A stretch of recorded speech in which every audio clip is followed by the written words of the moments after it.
Hello everybody and welcome to today's stream. Now I have a question for you straight off the bat before we go anywhere else.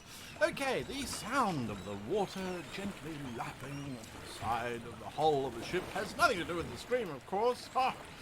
Is it too loud? Can you hear me nice and clearly? Am I coming through nice and clearly? I've repositioned my mic, so hopefully it works better. It's a tad loud, says White Tiger. Be silent, ocean waves.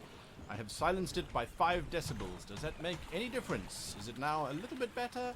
Is it a little bit better now for those of you that are listening? How are you? I'm rather quiet.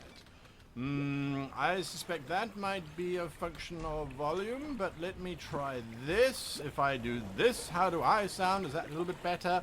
Mic could be a bit louder. Alright, I've tried to increase that by 5 decibels. How is that sounding? I'm watching my levels here on OBS. It's, I could try a little bit more. A bit better, they say. Okay. How about this, then? Is this okay? What is this doing? Is this kind of killing your ears? Is this terrifying? Is this perfect? I'm obviously trying to set all of this stuff up again for various reasons. Less water, please. Sounds good. You right. My right ear loves you. Yes, my right. Your right. Your left. Golden. Okay, fantastic. Right. Okay, I don't know why you can only hear me on the right channel. I think that's a function more of the playback. Fantasy Grounds College! Thank you for that donation. Fantasy Grounds College is an awesome resource, by the way, if you want help on Fantasy Grounds. Now, of course, Fantasy Grounds is an official sponsor, official sponsor of How to Be a Great GM. They came on board, Sorry, the crew of the Ghosts of Salt Marsh have got me into these horrid puns now. Anyway, so yes, there we go. The Fantasy Grounds has become an official sponsor of How to Be a Great GM.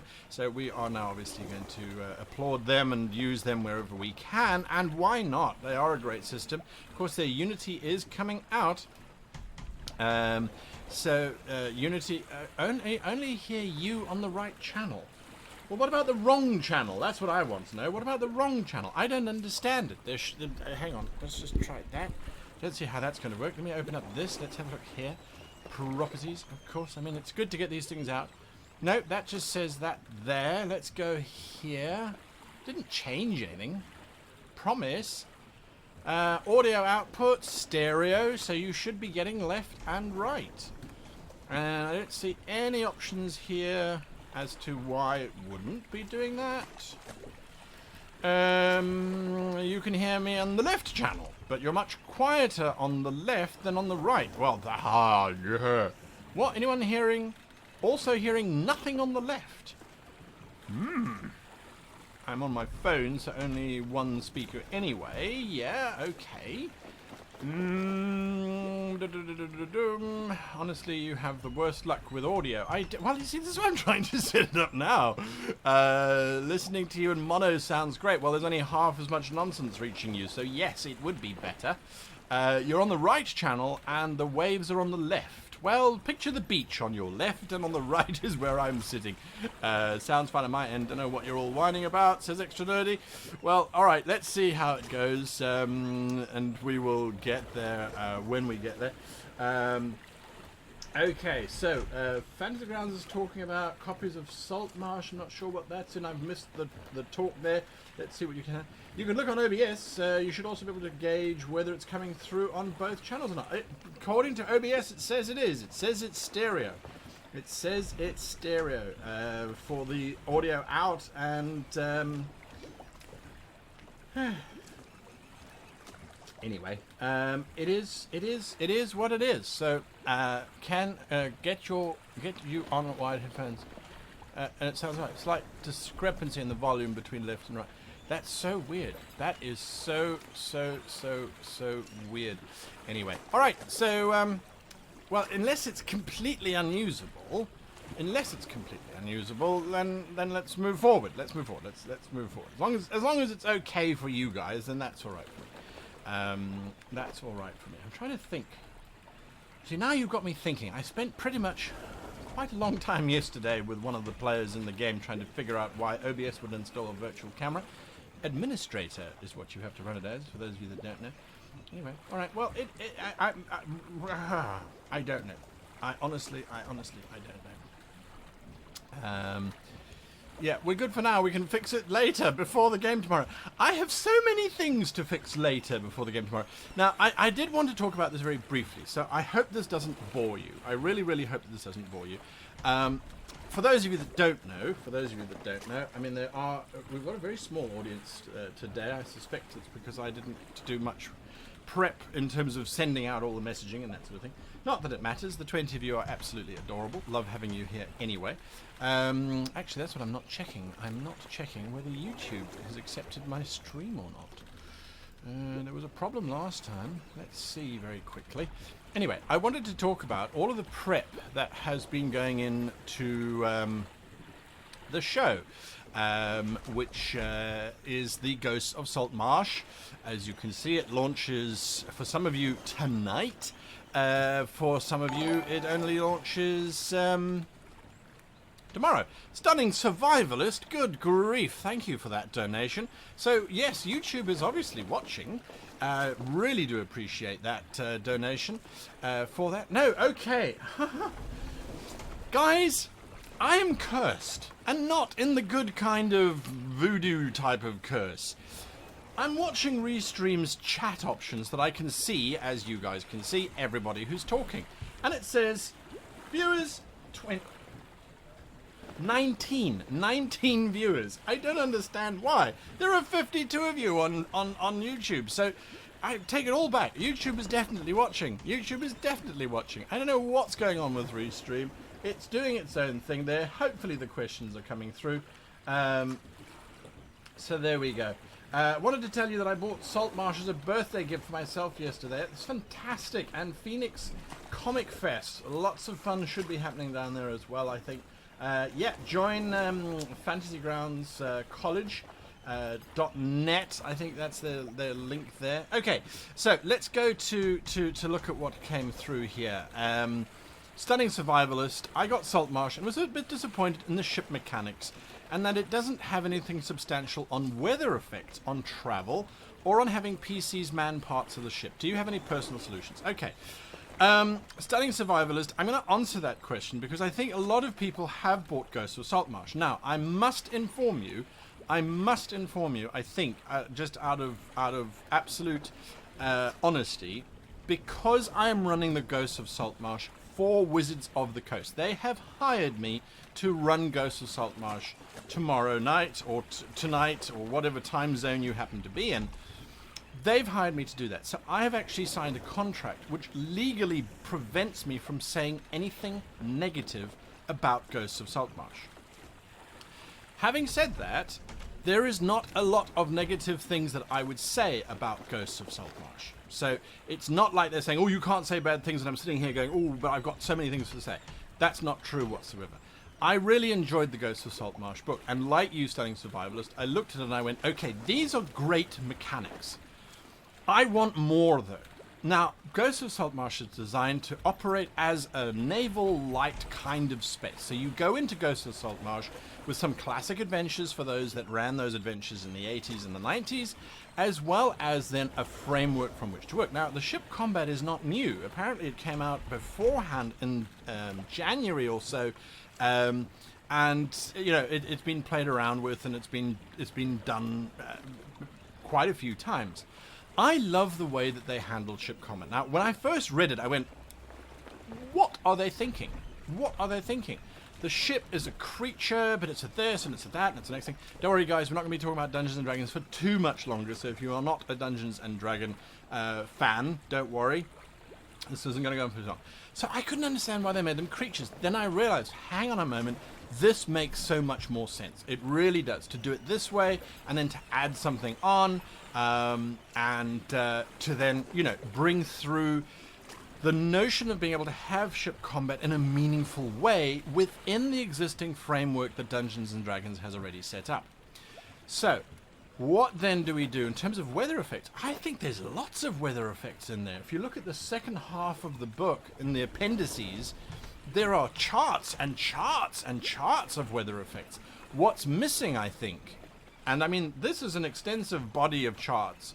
There's fog, and there's the wonderful death fog, there's ghost fog, there's all kinds of cool stuff. Game of Thrones. Ghosts of Saltmarsh is a Wizards of the Coast product. Absolutely.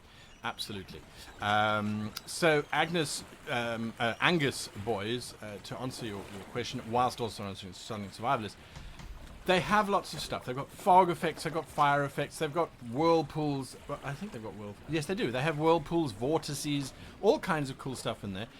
I felt that they didn't take it far enough, but I think the reason for that is because there are not a huge amount of people who would want to take it further, who would want to push it further. So I've been writing a module since I got the Ghosts of Saltmarsh. I got it about a month and a half ago. All the PDFs that I could start preparing for the game. So I have I'm nearly finished.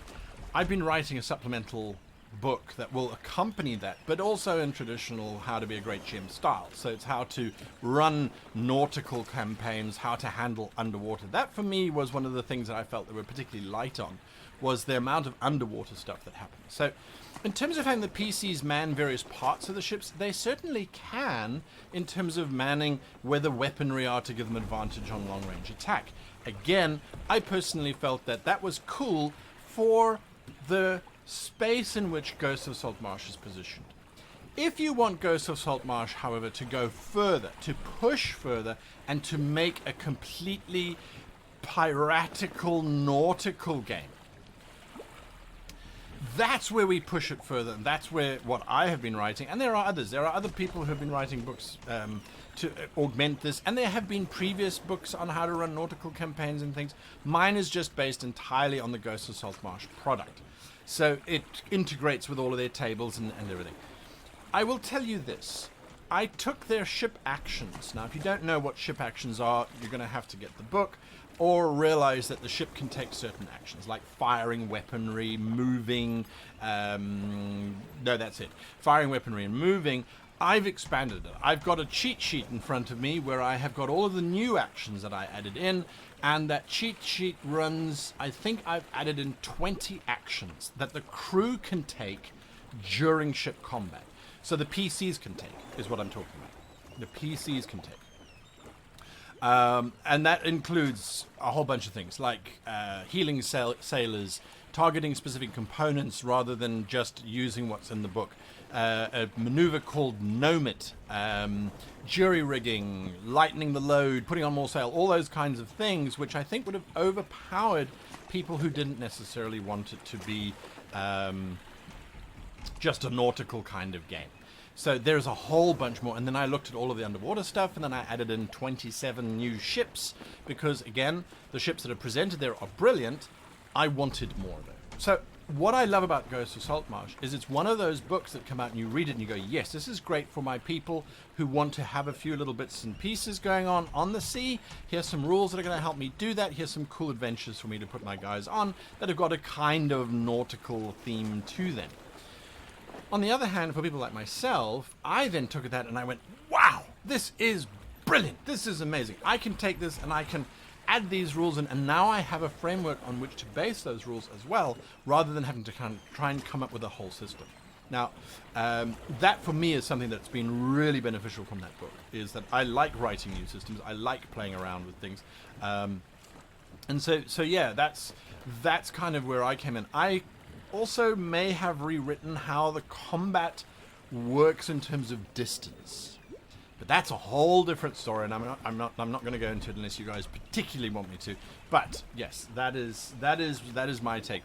I took what they did in terms of combat, and I said, okay, well, unfortunately, in playtesting, it just takes too long. Matthew Mercer, he does that Critical Role show. He ran the ship combat when it was first released in January, and he had this problem where the ships just would never never touch each other. It was that whole, what's that scientific paradox where two particles moving towards each other will never actually touch each other unless you smash them together. And even then they won't, whatever.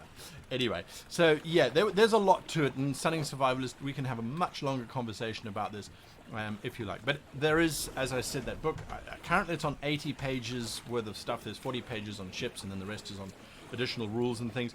I also brought in the charisma modifier, by the way, for ships. I've added that. That's a whole different conversation. Let's go to some questions. That's why you guys are here. Questions. If we have anyone new to the stream today, if you are new to the stream, just raise your hand. Okay, so there are a few of you that are new to the stream, so welcome to the stream. I'm going to bring up very, very quickly what we normally do on the stream, and this is it. We normally talk about YouTube videos to watch, creative writing development. We will be doing that today, don't you worry. Review of my RPG sessions. That will resume probably from today, as a matter of fact, depending on how time goes, and interest levels, of course. Random chaos. That's what's been happening at the moment. Your questions, that's the most important thing. That's why we're here. Your questions, RPG questions, it doesn't matter what system it is. Try to keep it more questions around the characters and the story problems, rather than on the mechanical side of things. But we can try.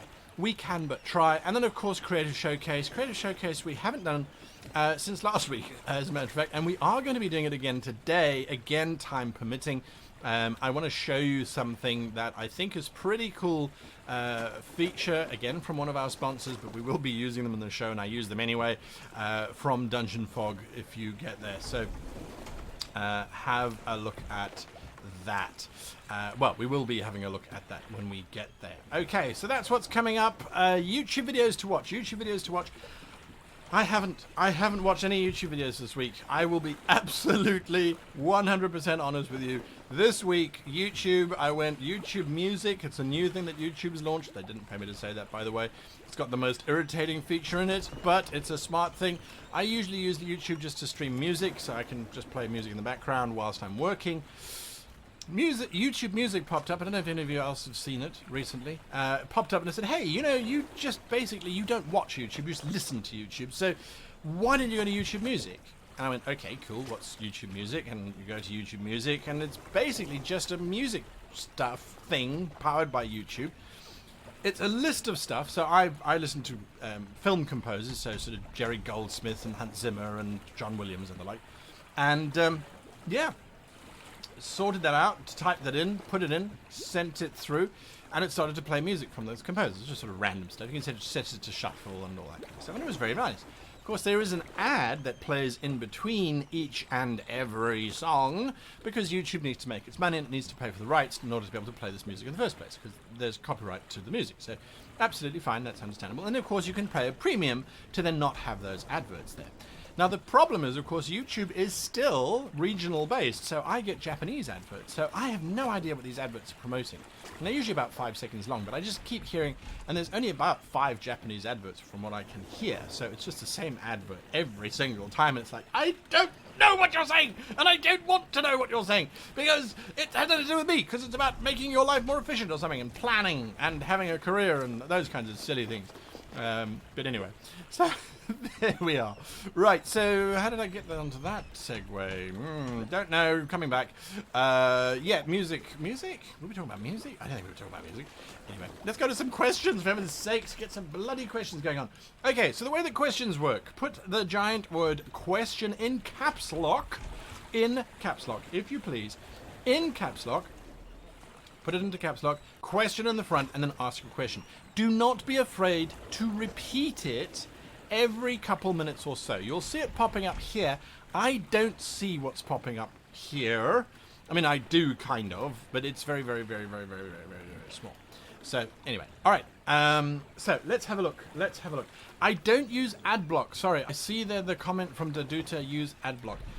YouTube, if you use Adblock, YouTube then does not get revenue from its advertising. So Adblock on my YouTube channel, for example, means that I don't get income from the advertisers who pay me 1 American cent for every person who has to sit through the ad. If you want to support your YouTube creators, if you want to support YouTube as a service, I would suggest sitting through those ads. I know it's painful. Trust me, I hear na every 5 seconds. I'm sorry, the girl's voice in that Japanese ad.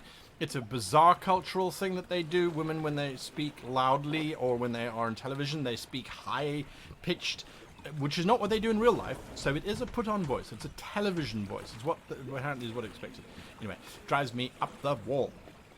But I do it because I want to support them and I want them to continue doing what they are doing. So there we are. Just as an aside, I do use Adblocker on other websites, and personally, when they say, "Hey, you're using an Adblocker, please unlock us," I go, "Yes, all right, fine, yes, I will unlock you," because that's how it works. That's how it works. Right. So let's go to some questions. Here we go. First question that I see is from 30 Socks. A player in my group... Okay, let me sit here. A player in my group seems to be a spectator type. Okay, yeah, we all have them. They are frustrating. Other than expressing interest in an in-game romance relationship in a session. Okay, well, there we go. That's a step. She won't get that unless she becomes more active. Should I help her achieve her goal? Romancing her character is not an option for my PC. So she expressed interest in an in-game romance relationship in session 0. Okay, between your character and her character. Romancing her character is not an option for my PC.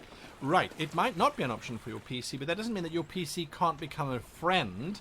So it's like, oh, hey, you thought we were... No, I see you as a friend only. Yeah, no, that's on me if you think that was what... No, we're friends only. Yeah, that's a painful conversation to have. I hate having those. And I think we all go through them from time to time. Anyway, there's nothing stopping you from having your PC act as a friend or a mentor or a guide to that particular character.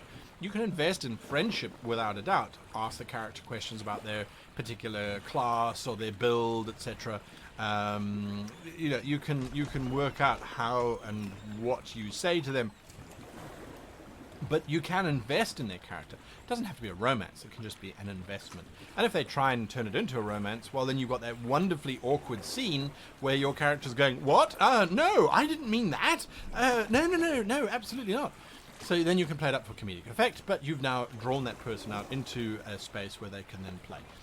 And perhaps explore being a little bit more of an involved player rather than just a viewer. But if they don't want to, if they just want to observe, if they just want to watch, there is nothing wrong with that, as long as it's not disrupting the rest of the group or taking up a space where a more active player would be more engaging in terms of telling stories and the like.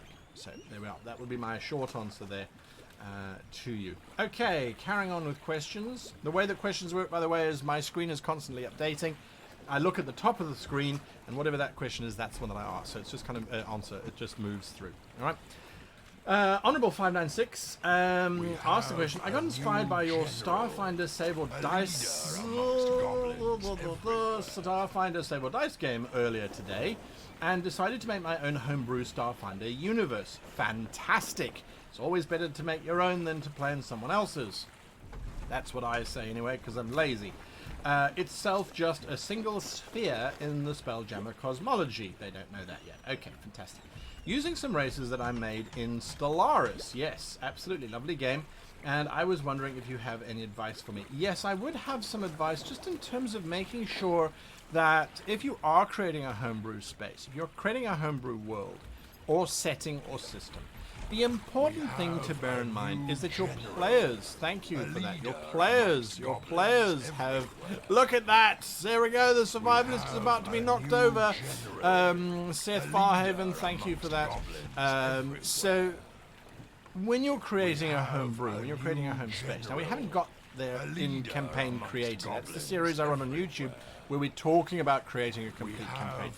But, in that, the next step that we're coming to, the next sort of phase, is starting to write a character prep document. Now that character prep document must not be a 40-page extravaganza or a 50-page book. That is definitely not what we want to do.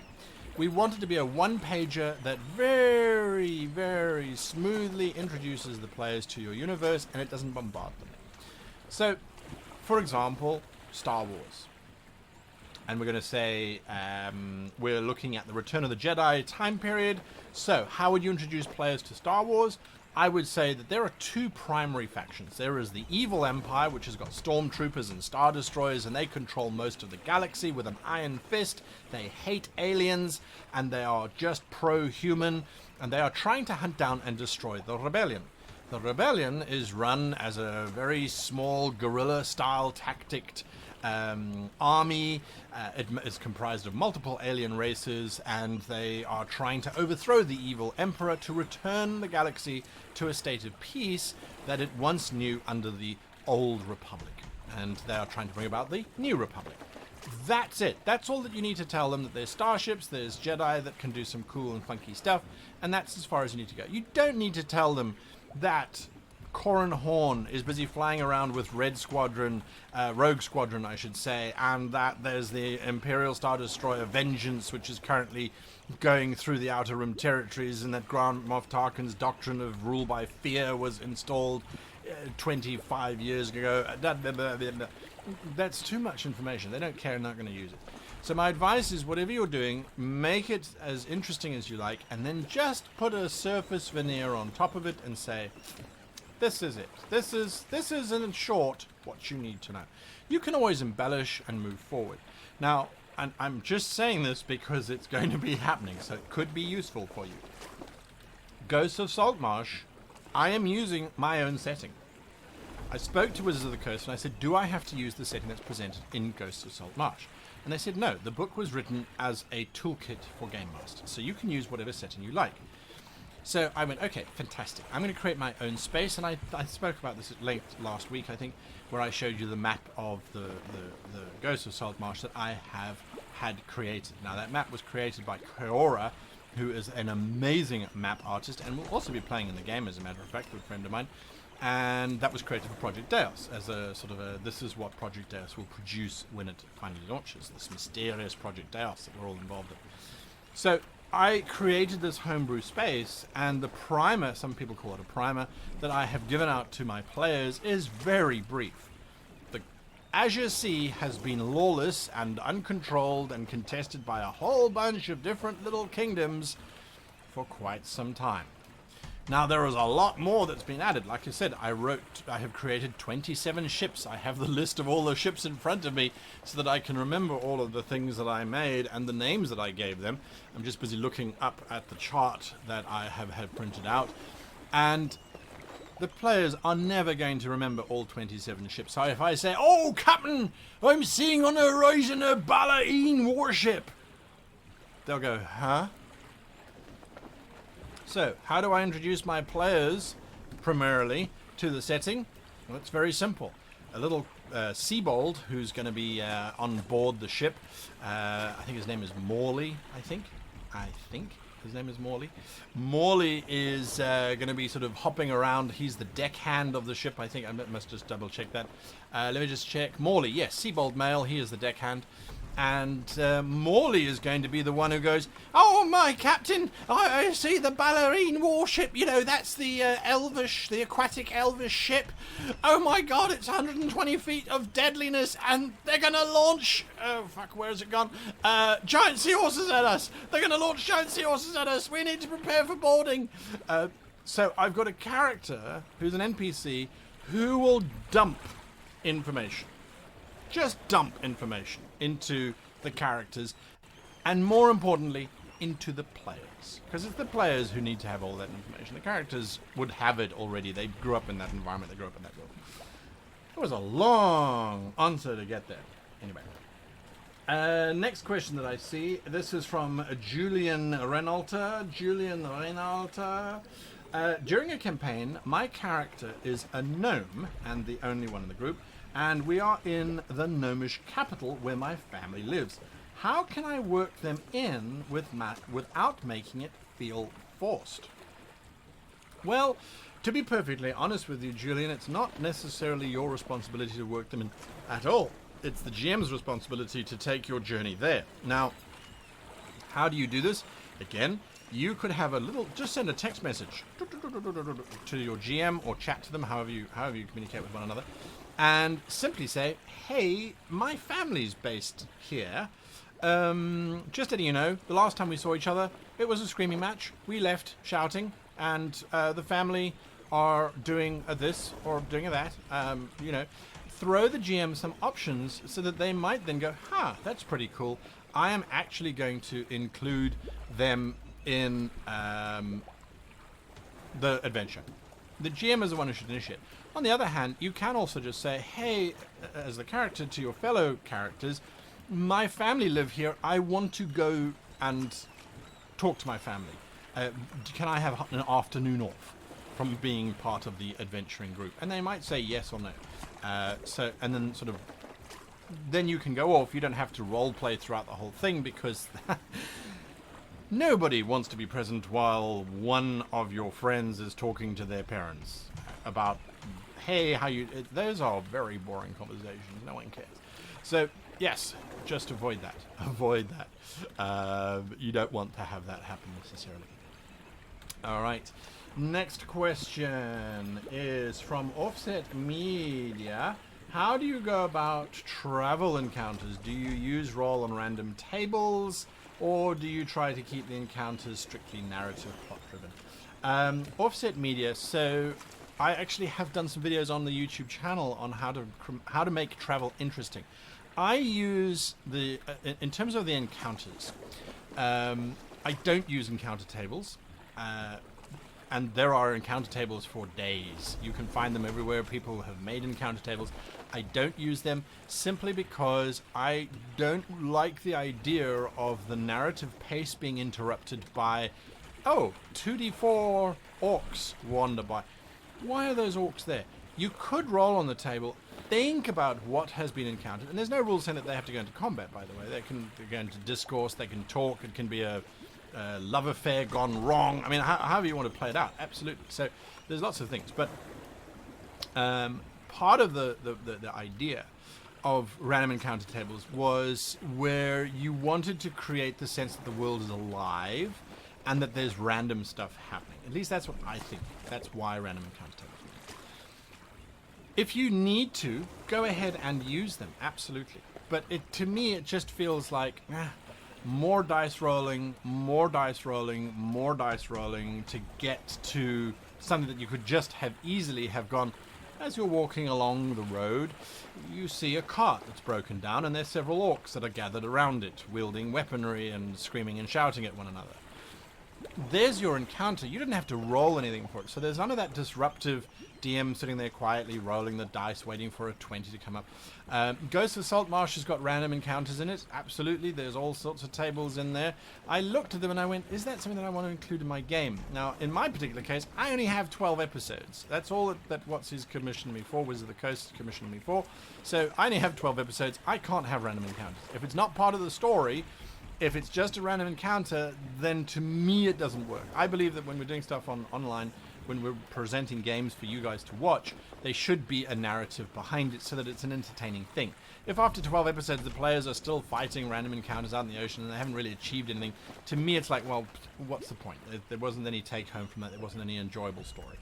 Anyway, that's my personal opinion on that. So I generally just leave it to narrative. And then I seed stuff. Drop in seeds. Oh, you see a tower over there. It's far away. It's on the other side of a mountain. It's being struck by lightning.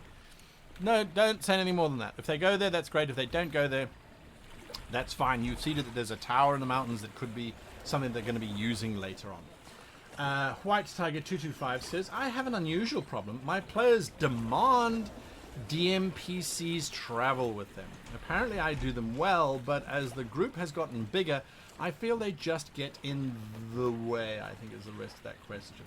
Just get in the way of gameplay, balance. How do I wean them? Well, look, your players obviously like to have the DMPC. A DMPC is a character that is run by the Dungeon Master. Unlike an NPC, the character has all of the stats and is created just as one would expect. One looks for. So it is. It's more advanced, I would say, than a regular NPC. DMPCs are useful in small groups, but in big groups they have no real purpose. They are really taking away from, as you say, the party's flow and things like that. something to avoid, I would say. How do you wean them off of that? Well, quite honestly, just have the DMPC get quieter and quieter and less useful and less useful. That would be my suggestion. And I know they might say, oh, but hang on, doesn't the character know this area? Oh, the character does know the area, but the character is distracted. Okay, why is the character distracted? Well, they're thinking of their hometown, which is on the other side of the planet. You don't have to go that extreme. What I would do is I would have the DMPC have to go on this major quest that has been plaguing them for a long time. They avoided asking the party because they didn't want to put pressure on the party, but now they are. Have the DMPC go on this epic quest where the party helps them, supports them, kind of gets them to where they're going. And then once they achieve their goal, have them marry their lovehood sweetheart and say, I'm not going adventuring anymore. Bye. So there we go. That's what I would say to you. That's how I would do it. I would get them invested in the character and then have the character retire. Hey, it works for Marvel. Now, yes, Adblock is our moderator. We have a moderator in chat. I'm glad that worked because I had to set it up. So Adblock is there, and Adblock is talking about the treasure hunt. What is this treasure hunt that he is talking about? Well, we've been with this Ghosts of Salt Marsh. Obviously, you run stuff to try and promote it and that sort of thing, but it's been gaining traction like you cannot believe. So I'm going to go and show you what the treasure hunt is. Now, for all of you who are watching, this is some insider information that the guys who are watching the stream at 1 p.m., 9 p.m. BST won't have. So it's a little bit of... It's not cheating. It's not cheating. It's my game. I can tell who I like, can't I? Damn it. Maybe not. I don't know. So, if you head on over to Great GM's website, that's greatgamemaster.com, you will see this all too familiar webpage, although it has been updated in recent times. The Web Goblin has been hard at work, making sure that this works as well as it possibly can. Oh, Project Deus, what's that? Anyway, so there we go. Yeah, so head on over to the website, and then you're going to wait for, or you don't have to wait for it, you can scroll through it. I always find it so pretty. The Web Goblin sort of sends me this little update, because he's based in South Africa, I live in Japan, and he's like, hey, I've updated the website, I've done some tweaks and stuff, it looks pretty cool. And I go, okay, let's kind of have a look, and I think it's really fun. Anyway, so while we're here, you can see that there's a whole bunch of stuff that you can check on, diarize, calendarize, etc., etc., etc. Gen Con is the next big event, but you're looking for this page here. Welcome to the MHS Second Chance. Now, we're going to join the crew. There will be another button here, by the way. We have spoken to the Web Goblin. Major Domo, thank you for that. Domo arigato gozaimasu. Thank you very, very much for that. We appreciate that. Sign your name on the line. All right, so a mark is fine. Paw print, bleed on it. Do whatever you have to do. So here you can create an NPC that I will be using in the Ghosts of Salt Marsh game. So you can give them a name, you can give them a race, you can give them a class, and then you can join with email. Now, there is also buried treasure. Mama Sarduk, that crazy witch of the sea. She has buried some treasure around. And let me tell you, the treasure is growing. I don't specifically mention what the treasure is here because as we talk about it, people are like, oh, we want to add to the treasure chest. We want to add to the treasure chest. So it's so cool. Wizards of the Coast, Dungeons and Dragons. I mentioned this to them yesterday. I'm like, oh, by the way, we're also doing this trick. And they're like, that's brilliant. Right, we got stuff that we're going to give you. Okay, cool. We've got stuff. We're giving away stuff. We've got stuff. Nerdarchy, one of our longtime friends, Dave Bryant from Nerdarchy, went, hey, let's give them some stuff. So we got Nerdarchy stuff. We got World Anvil giving away subscriptions. We got Dungeon Fog obviously giving away subscriptions. I mean, it's just everyone. So the treasure is huge. What do you have to do in order to find the treasure? Well, there you go. You're gonna have to download the map. Download the map, so it's free. Just download the map. Made by Kaora, as I said, for Project Deus. It's a contemporary piece. And then every week, I will be giving out clues, cryptic clues, as to where to follow to find Mama Sarduk's treasure. At the end of the 12 episodes, you then get to come back here, where it will then be, give us your email address, give us the character name that you submitted, and where you think the treasure is. Now, where you think the treasure is the critical part, because that's where you think the treasure is buried. We will take everyone who answered correctly, And on the 1st of September, so it's quite a bit away because we've got 12 episodes to get through. On the 1st of September, we will announce the winners as to who gets all of this awesome treasure, all of this loot that has been gathered by all the people who are adding to the Trest. Mama Sarduk is being busy in terms of accumulating all of that stuff. So it should be a lot of fun. The map, I think, is very pretty. I'll bring up the map. I'm going to download it now. But I'll show you what the map looks like if you want to see what the map looks like. And of course you can meet the crew. This is the crew. This artwork made by Tony. Just did such a beautiful job bringing this crew to life. And these are races that I added. These are the races that I added in that book, Survivalist. I added aquatic elves because we didn't have aquatic elves right up yet. I added the Sharkan. Sorry, let me do this. The Sharkan, which are a shark-based race. Merfolk. Let me not put my finger there. Merfolk. Lahuna. Lahuna is a merfolk. She is mermaid, merman, merfolk. We added in, and then we added in seabolds. That's the kobold who has gone aquatic, so we added in seabolds. Very cute little kobolds, and not as basic as their land cousins, but just as vicious. So when you submit a character, you get added to the character role. We haven't launched this officially yet, so you are kind of seeing it here. There's been some mention of it. Dead Aussie Gamer kind of mentioned it as well on his Discord yesterday, I think. So this is a list that's growing constantly. Now, I've taken the bottom... I don't think this is all of them, actually. I think it's actually dropped off some. I'm going to have to speak to the Web Goblin about this. Yes, because I don't see... Unless it's putting them in order. No. Okay, so this is not the complete list. It's not growing. There's more names down below, let me tell you. Nonetheless, I took the first 7 that came in, and they are now the official sailors on board the Second Chance, which is the ship that our crew will be sailing in the Ghosts of Salt Marsh. So it should be a lot of fun. Let me see if I can bring up that map for you. I just want to show you that map because I love it so much. They were really kind in putting it together. You know, when we got sponsors and things on board for the show, the sponsors were like, okay, how can we help? How can we do this? And I really chanced it. I said, okay, well, can I have it this? Can I have it that? And they were like, yes, we'll do that. We'll do that. They've been super enthusiastic. So yes, I've been really lucky. Don't worry, we will get back to your questions now. I haven't forgotten about you. So keep asking them. This doesn't fit very well because I made it square. No, distort it. No, sort of distorting would be bad. Right. So there is the map. There is the very faded map that you can see of the Ghosts of Salt Marsh. I took what they supplied us and I said, okay, cool. What I'm going to do, let me do this, and then we can zoom in a little bit. So I have got Salt Marsh, as you can see there on the left-hand side. Salt Marsh is there. And then I jiggied it around, and then I dropped all of the other names that they included, because part of it is, hey, you can put Salt Marsh wherever you like. So there is Salt Marsh. I added in a whole bunch of stuff. You can. This is the map that you get off of the website free when you download it. It's yours to use as you like, courtesy of Project Deos and Dungeon Fog. So yes, this is the map. There's lots of areas.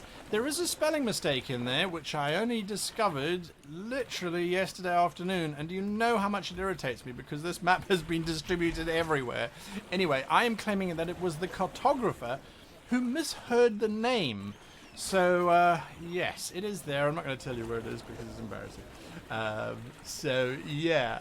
The map was done by Kaora, it's a sampler for something that's coming up.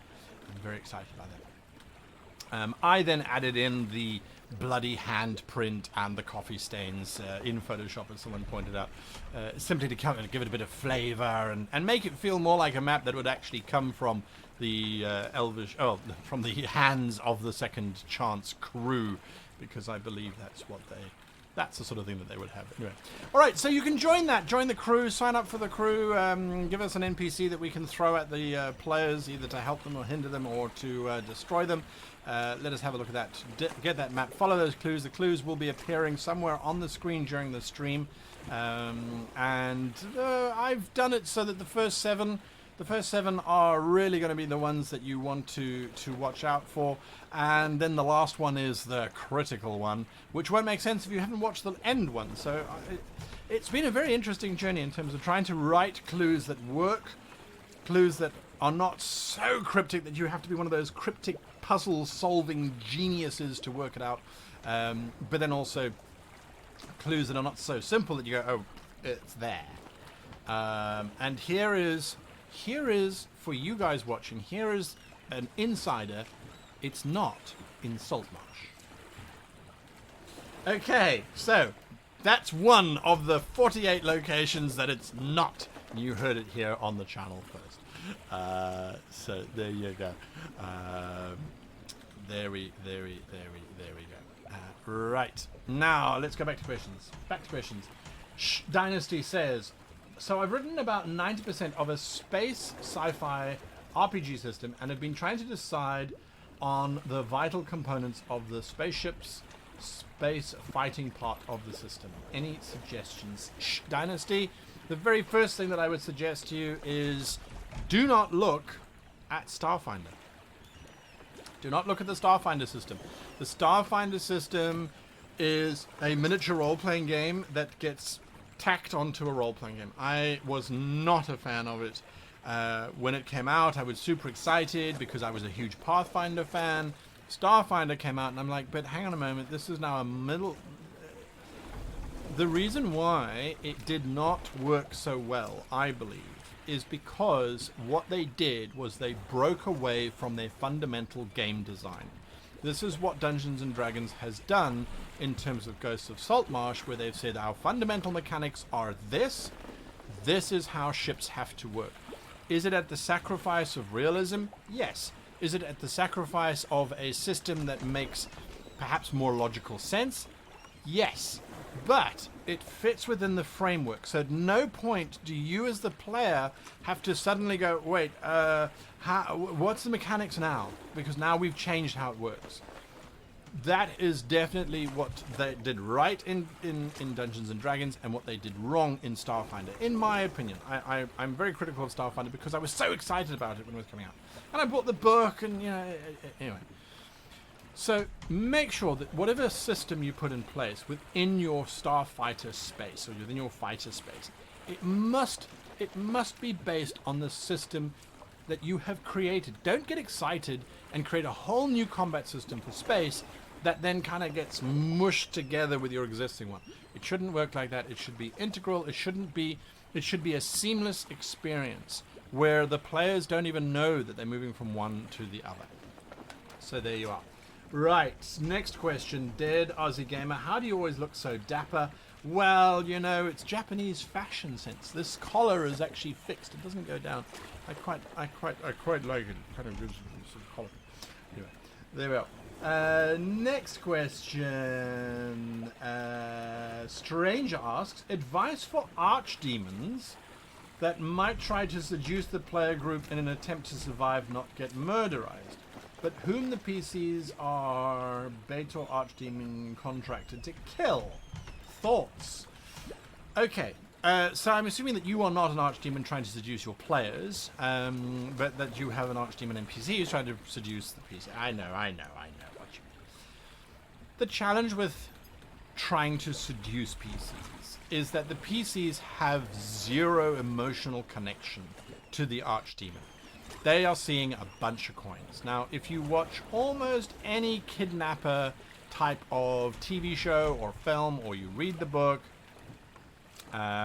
you will find that generally the advice that is given to a person who has been kidnapped or taken hostage or who is at the mercy of a more powerful entity, in other words, your demon who is or your archdemon who is now at the mercy of the party, build a connection with the individuals who hold power over you. If they start to like you, if they start to sympathize with you, they are less likely to kill you. So, and this is real life advice. This is not game mastering advice. This is real life advice. If you're ever taken hostage, try to build a connection with those who have taken you hostage. If cattle realize this, if they started to talk to the farmer, maybe swept up around the fields a little bit, started to knit jerseys for the farmer's kids, we would no longer have a beef trade. It just wouldn't happen. Dogs were very smart. Cats were very smart. Horses were very smart in terms of doing this. Bunnies kind of got there. Sort of got there. Oh, yeah, unfortunately, they missed it, the boat. Because they just hop around. You can't ride them. You can't use them to help you. So, whereas dogs went, hey, we'll help you hunt. We'll be better. So, ingratiate yourself with those who have more power, and they are less likely to kill you. So with your Archdemon, I would look at how does your Archdemon build a bond with the characters. What can they do to sympathize? Don't try and bribe. An Archdemon who says, don't kill me, I'll give you unlimited power. No, PCs don't care. They're here to do a job. The unlimited power is going to come with tags, it's going to come with caveats, it's going to come with the Archdemon betraying them in the end. They're going to kill the Archdemon. Don't try and beg, please don't kill me, I will work for you. They might buy that, but it's unlikely. If, however, they arrive and the Archdemon says, I'm prepared to die, I have told my family this, I would request 1 leave of execution.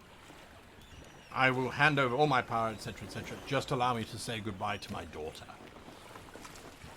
PCs probably still kill the demon, but they might not, especially if the daughter is just over there and is this cute, innocent-looking, gothic type of demon who, when she sees her father, she's like, I told you they were going to kill you, and you did it anyway. So, kill him. I'll kill him. Give me the blade. I'm going to cut his head off. And then I would actually have her join this Archdemon. Join the party. Let her sit with the party, kind of, no, give me your weapon. Fine. You want to kill him? That's great. Can I get the first blow in? Because he is a demon. He is a monster. She goes up, she's quite happy to stab the demon. She'll join the party, she'll go on adventures with the party, and only later on will the party realize that she is the actual demon that they were hunting, and that the one that got killed was in actual fact the daughter of the demon that got saved now, etc., etc. I mean, that's how you do it. That's how you do it. That's how you do it. So we already pulled the daughter card from a prior suggestion guy, but still a great idea. But did the daughter turn out to be the daddy, and the daddy the daughter, and the daddy was the one who killed the daughter, even though the daughter appeared to be the one killing the daddy? Did you have that twist, huh? Yeah, you did? Okay, well, there you go. I mean, it is storytelling, and we do expect certain things. Anyway, so, yeah, hopefully that will help some way or another.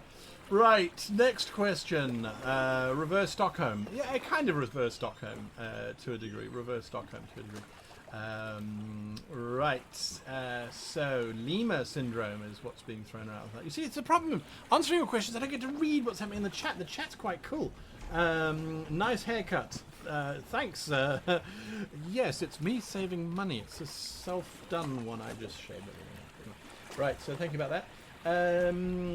Scorchclaw says, I have 5 PCs who I don't think trust even the chairs they sit on. They've met multiple NPCs who reflect fairly good virtues, yet still do not trust them. What can I do to get them to trust NPCs, yet still have a healthy suspicion when needed? This is a very delicate situation that you find yourselves in. And it is one that takes years to solve. Years to solve. Because your player group, if they know you as the GM, are suspicious of you as the GM and your NPCs. I had the same problem. I had the same problem for many, many, many years. People who sat around the table know that I'm a duplicitous, maniacal, evil, twisted soul who likes to control how everything works using my PCs and my NPCs, and that is something that you need to reverse engineer. You need to work, or reverse, I should say. You need to work on making NPCs that are completely reliable. Have them sacrifice themselves for the party. Have them show genuine concern and care for the party. Step number 1. Step number 2, the idea of having them suspicious of someone, not suspicious of others. Play up how you identify suspicious characters.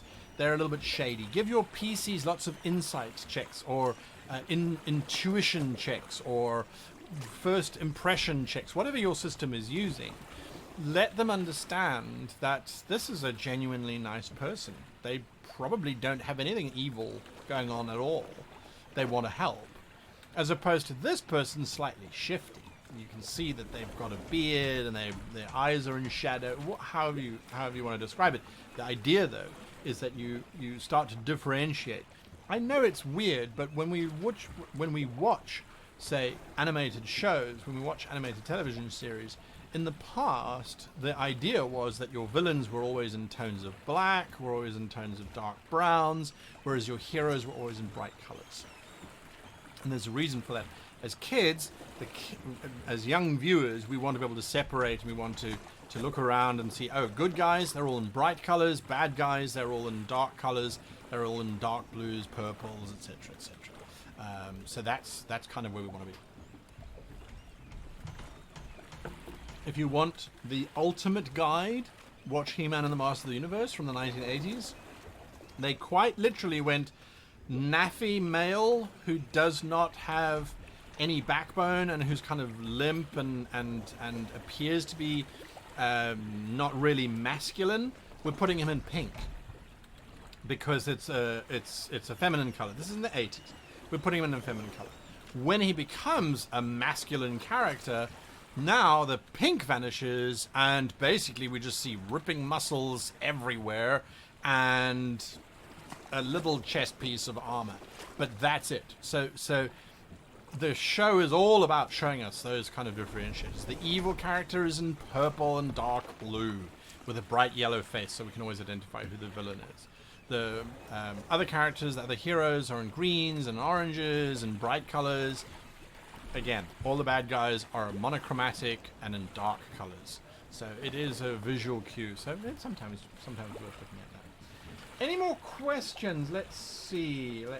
No more questions on my screen. Wow. Okay. That means that the chat is thriving, which is fantastic. I love it when the chat thrives. So it's pretty cool. I want to talk very briefly about what I had actually planned on doing today creatively in terms of talking to you guys and that kind of thing. Wait, there's a question there. Question. I served on the USS Constitution, a real wooden ship. So I love ocean-themed games.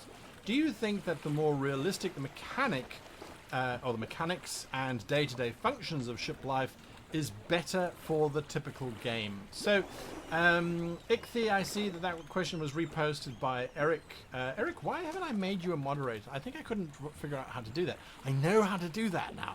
Wizards of the Coast told me how to do that, so I'm going to make you a moderator, Eric, because you're everywhere. I love you, Eric. So, question, served on the Constitution, a real wooden ship.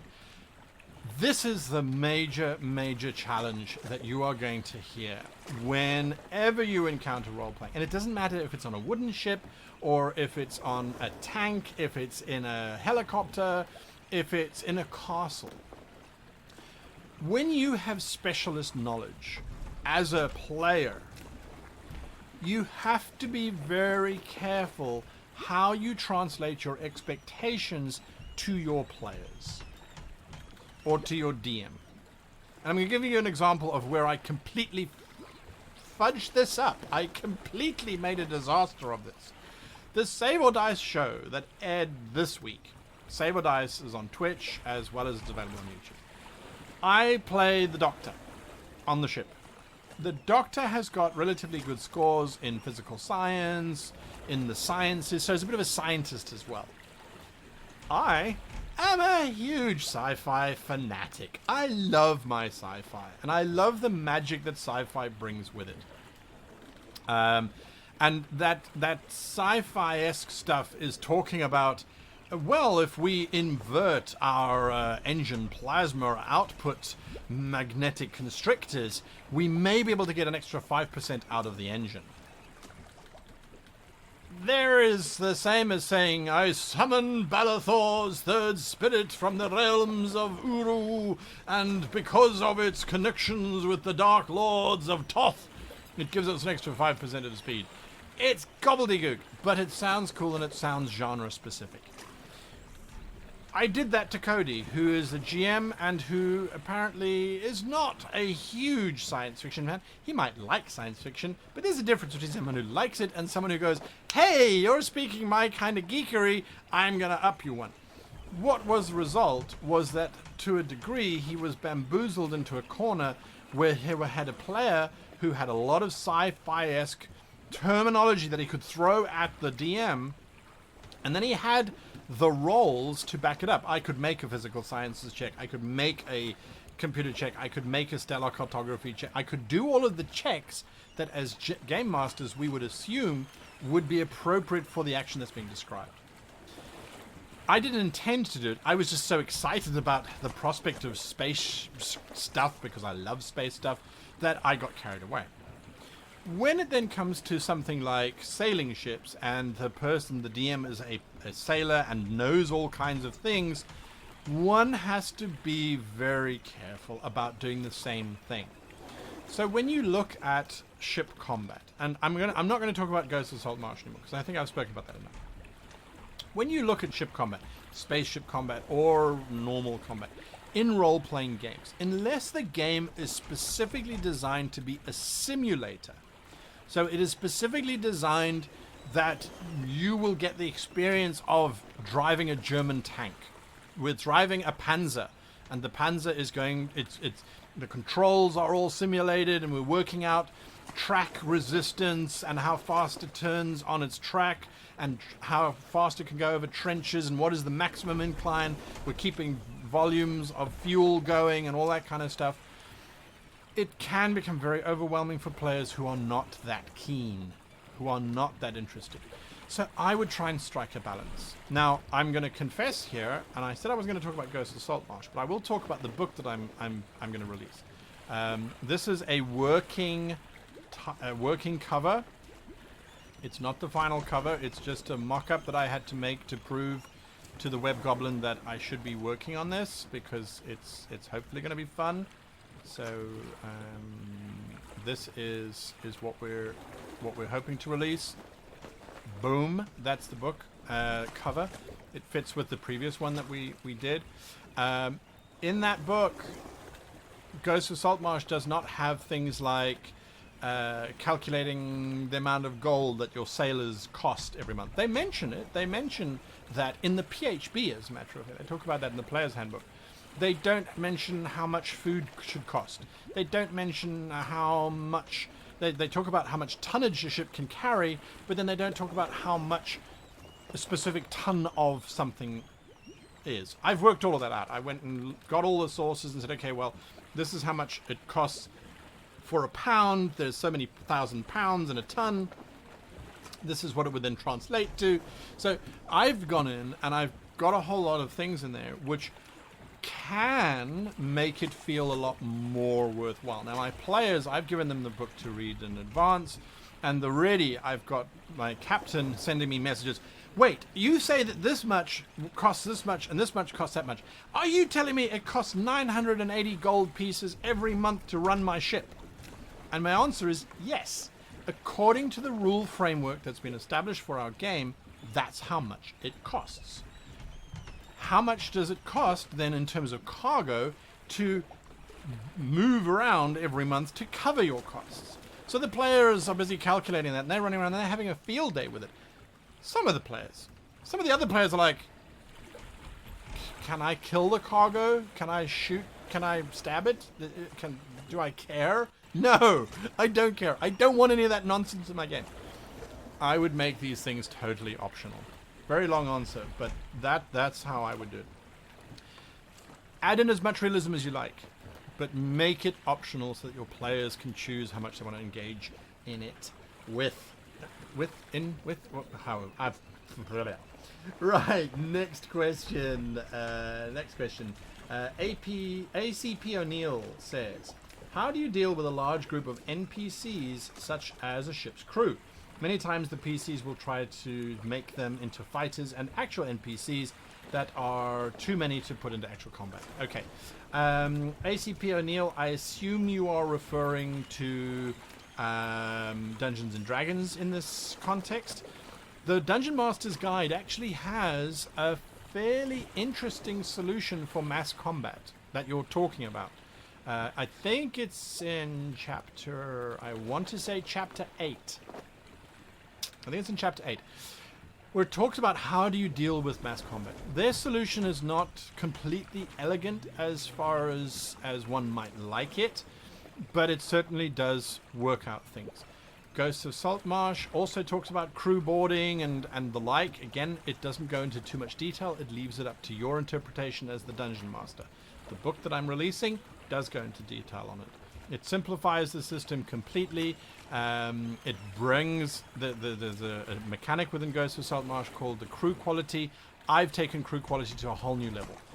In terms of adding in charisma to the ship, and then how do you increase crew quality, I've added in a whole bunch of stuff. And then combat, there's now actions for boarding. How do you board a ship? And then how do you work out how the factions are fighting on that ship? It's very rules light. It sounds like it isn't, but it's very rules light so that it doesn't get in the way. It mustn't get in the way. It must be in the background. Let the PCs shine. When the PCs try and train up the characters, oh, we're going to train up our crews so they're all a bunch of level 5 fighters. Yes, sure, because every other kingdom hasn't done that because of what? You train them up and then they effectively become Marines. They become soldiers on board the ship, and that just increases their crew quality. It doesn't actually, you then have to then, oh, well, they've got this and they've got that. Spells and magic and that sort of thing, it's easy. The reason why they are NPCs is because they are not interested in becoming a cleric. So when the captain says, "No, you're becoming a cleric," no, sir, not becoming a cleric. Actually, happy to be a sailor. Thank you. It's about managing that kind of stuff. Because the PCs will go, hey, we can have a ship with 40 level 5 characters on it. We can invade any castle ever. Because we're casting 40, well, if they're level 5, we're casting 40 fireballs. Don't even get me started. So they become a mass horde, and you deal with them in that sense of the term. Okay, so next question. Mortiz Muglar says, in my group, the players are always 4 to 5 out of a group of 7, but not necessarily the same people the next session. I found it hard to DM a coherent campaign and include all of them. Any ideas? Yes. It's a challenge, and you are not alone. You are not alone. There are lots of people who have fairly large groups of friends who want to play, but they just can't play together at the same time. There's real life gets in the way. It does. We have to be aware of that. How do you do it? Well, there are some options in terms of creating stories. What you need to do, it is laborious, but if you want to have a continuous story, treat the entire campaign like a murder mystery. Again, I've done a video on murder mysteries years ago, quite literally years ago, and this month's module, which the Patreons are going to be getting, is a murder mystery. The core thing about a murder mystery is every step of the way needs to be broken down into 5 clues that have nothing to do with each other. So when you take a campaign and you then turn a campaign into a murder mystery, so that the campaign itself, just to be clear, is not a murder mystery. The campaign itself is whatever your big story is.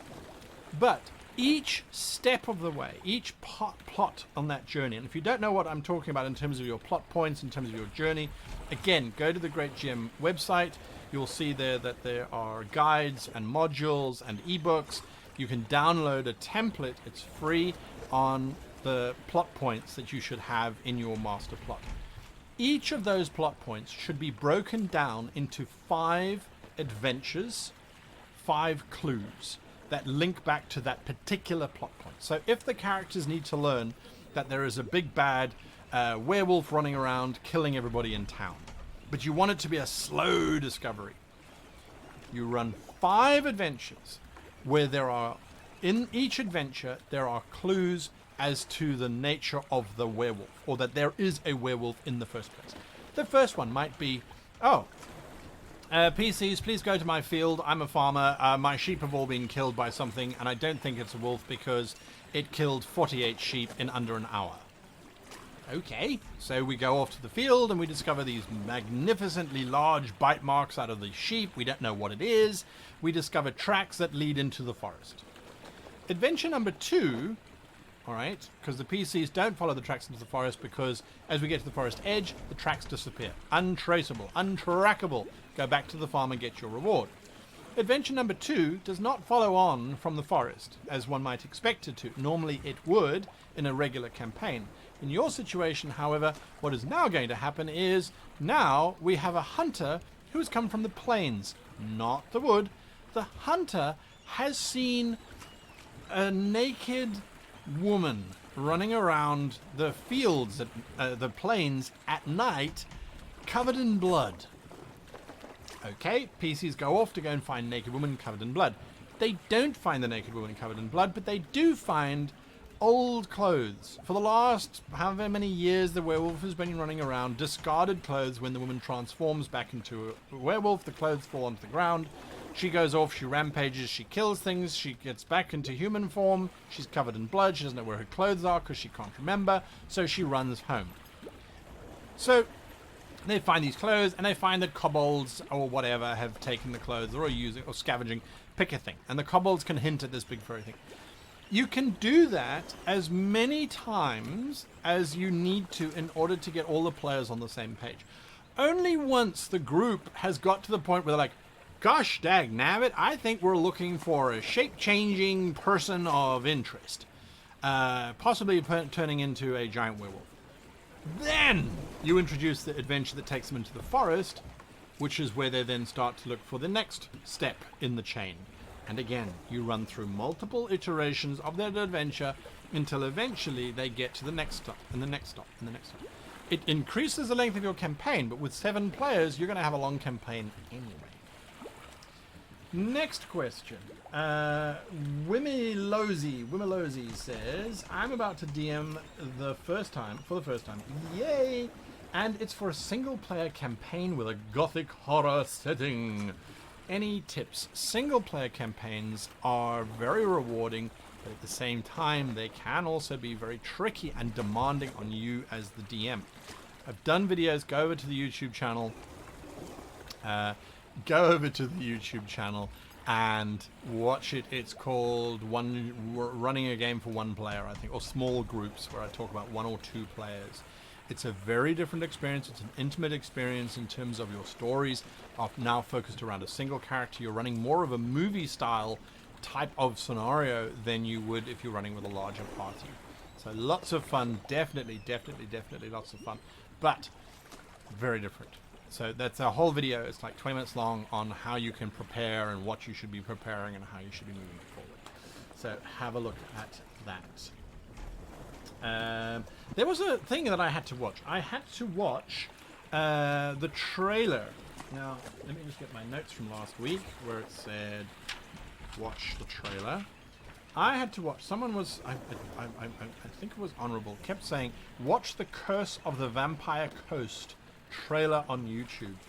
I went and I watched it. I hope you're still in the chat so you can see I finally watched this thing. For weeks I've been told, watch this trailer. And I didn't, and then I watched it. It's a really cool trailer for a Warhammer, Total War Warhammer 2, about this pirate vampire addition to the game.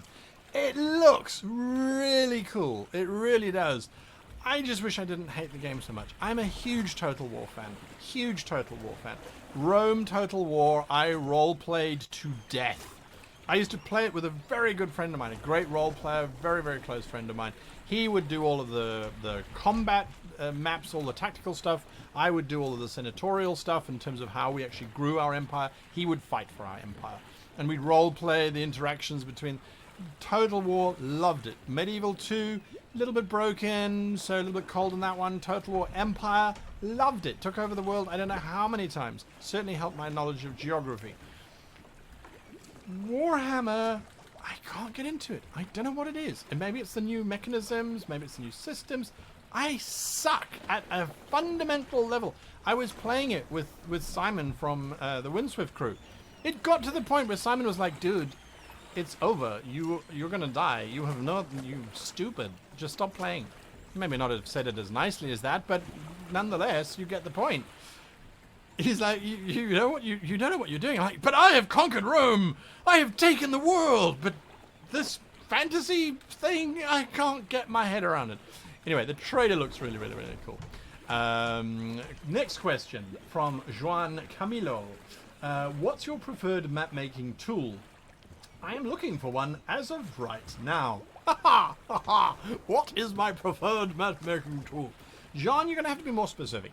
Are you talking about map making in terms of world map making, or are you talking about map making in terms of dungeon layout and the like?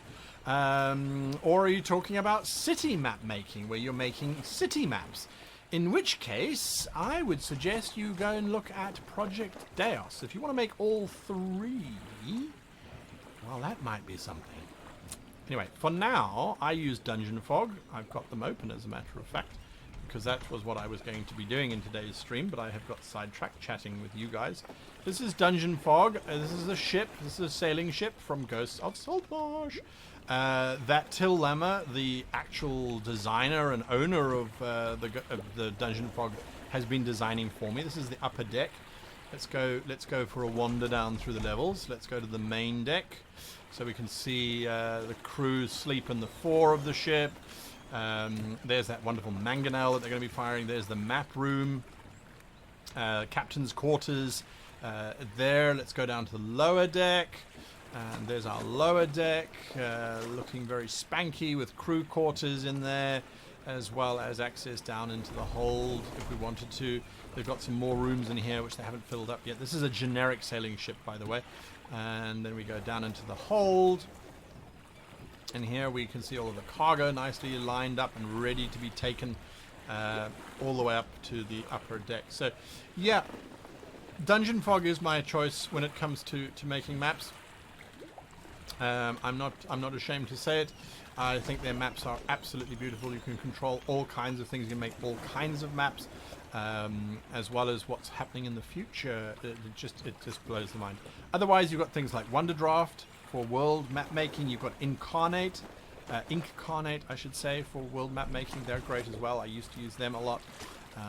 So yeah, there are a couple options, but for map making, I would always say Dungeon Fog. I cannot impress upon you enough. Dungeon Fog. Let me just exit this map here. I'll show you some of the other ones that I have done, just to show you the diversity that you get. Now, please bear in mind, I have a subscription to Dungeon Fog. So, yeah, what I like about Dungeon Fog is, let's see, these are all just different dungeons that I've made or named. Here we go, let's look at this one. So, I've recently finished writing a module, well, a book actually, settings book for a new cyberpunk game that's coming out in the near future. And I was writing the setting in Tokyo, and I needed to make a map. So I went to Dungeon Fog. Here's the map that I made. Very cyberpunky, very different from those ship maps. Very useful. And of course, you can set them to whatever size you like. So Dungeon Fog is my choice. So that's what I would suggest there. Right. Let's see. Next question. Mr. O'Neill asks again, or ACP, I'm struggling with funds at the moment, and I prefer Roll20 as my online tabletop supplement. Is Fantasy Grounds worth twice the price for your table to experience? Okay, ACP O'Neill, hands up. They are my sponsors. Fantasy Grounds are sponsors of my YouTube channel. So whatever answer I give you, I don't want to be biased. This is my opinion, and you can watch my YouTube channel to see that I have had a preference all along. Roll20 allows you to do amazing things. There is the internal voice communication system is there, that you can do that. You can write stuff, you can code stuff. There's all kinds of things that you can do for Roll20. Absolutely.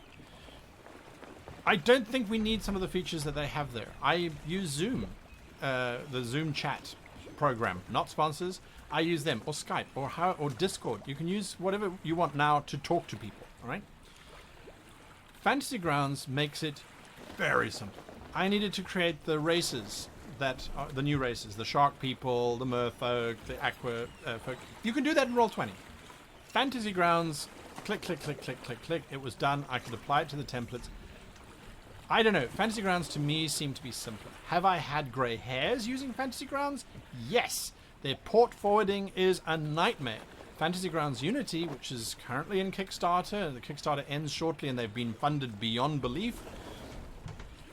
Unity is solving all of those problems and is bringing in a whole bunch of new stuff. So, with Fantasy Grounds, you still have to pay for all of the material. You still have to buy the books as you do with Roll20. Roll20, I don't know, so I'm not going to comment on this. I know with Fantasy Grounds, once I've bought a book as the game master, if I've got a subscription or if I've bought Fantasy Grounds, when my players join, they can use the demo of Fantasy Grounds, and then they get all the books that I have. They don't get to keep them, but when they're playing in my game, they get access to those books. So that's really cool. I really like that. So yeah, I personally will always go with Fantasy Grounds because it's simpler for my little brain. There's less macro, and you can do all of this stuff as well. There's macros and whatnot, but you don't need to. So that's my opinion. That's where I stand on that. Okay, next question. I don't see any questions on that page. No questions. Okay, good. Right, I can close that window. I think I can close that window. Let's leave that one going. Yes, nothing coming through on there. No questions there. There's a question. Rune Mall. Let's see. No, the first one was from Lonnie Silk. Lonnie Silk says, are you going to share the Shark People stats? Yes, they're in the book that I'm going to be releasing shortly. Those stats are there for all to access. I'm going to be very honest with you. When I made the stats for the Shark People, the book wasn't part of the plan until I had people saying, well, what about this? And can't we add that? And what are the rules for this? And what are the rules for that? And how will you run a game based on this? How will you run a game based on that? So I was like, okay, cool. Well, let's put them all in there and share. And it's been an interesting journey in terms of building the Shark People. We debated. Dead Aussie Gamer was helping me quite specifically in terms of getting the flavoring right, and he was sort of saying, okay, well, can't they have this power and can't they have that power? And it's like too many powers. So yeah, it's something that's it's going to be coming out. It will be released hopefully by September. That's the plan. Artwork is next. Artwork is pretty much that. I mean, the documentation has been written. It's all there. So yeah. All right. So that's that question. Rune Mall says, recommendations for bringing a new player into a long-running group. Group has many powerful magical items that they have kept over time. How can I make them feel not unequipped? Oh, this is the new player. Yes.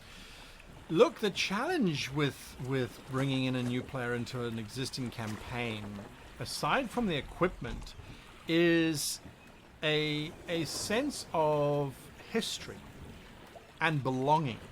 The new player in the group already feels as if they're an outsider.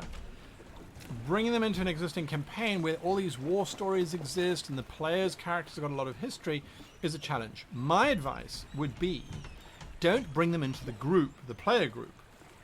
Rather, start your next session with this character doing something. Finishing off a quest that they had personally been on, which would then explain why they are the level that they are. I would have your player characters then get involved in that adventure so that they are not just bystanders. There is an immediate history that's being created. Have them all thrown into a prison cell, and that this new PC is going to save the slaves that were in that prison cell. And now we discover actually what's happening is we are saving everybody at the same time. The PCs and the new player form a bond. It might take you a session or two to establish that setting for your existing player characters to get into. Don't be afraid to do that. Tell the new player, listen, don't join this week. I need to do some stuff. Join next week. Or you're welcome to join this week, but you won't be playing. You will just be observing and watching and making beer and buying pizza.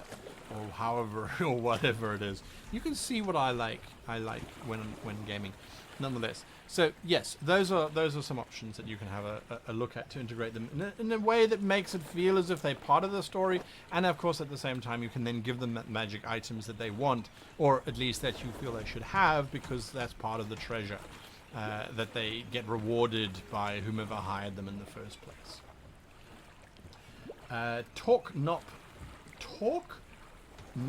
blog. What an interesting combination.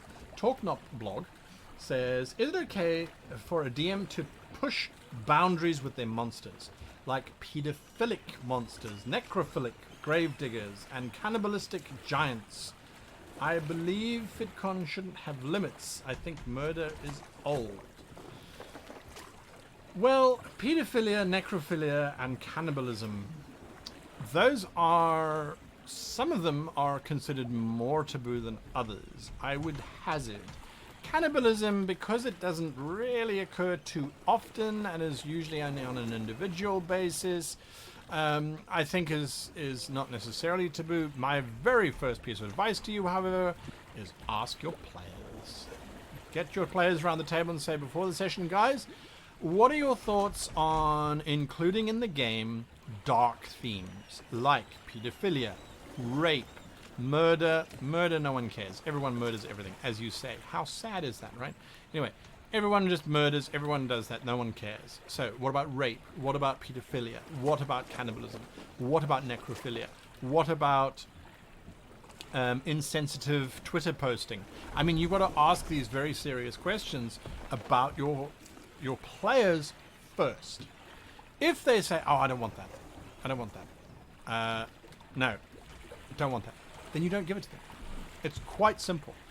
If you are trying to force these themes onto your players, you are simply being abusive. You are using your position as a game master to try and inflict your opinions onto somebody else. And that, I think, is as diabolical as just all hell, as far as I'm concerned. So ask them first. What about sex? What about relationships? Do they want that or not? Those are some interesting questions that you can ask. If they say yes, absolutely. Explore those themes. Make your topics known. Let them encounter that. So absolutely. Absolutely. Zach Maples, glad that you were here nonetheless. So thank you. Ixabor9. IKSSB, try Book of Vile Darkness. Yes, I remember when the Book of Vile Darkness came out. I don't need to use the Book of Vile Darkness as far as my friends are concerned. I was probably just not included in that book because they felt that the book needed to have an R18 rating rather than an R21 rating. Book of Vile Darkness attempted to bring in the concepts of a darker evil. And it was a very big step for Dungeons & Dragons at the time, because in the 80s, Dungeons & Dragons was seen as satanic and evil and corrupting. So Book of Vile Darkness, it had giant stickers all over it saying adult content, da-da-da-da-da-da. I don't think they pushed adult content far enough, personally.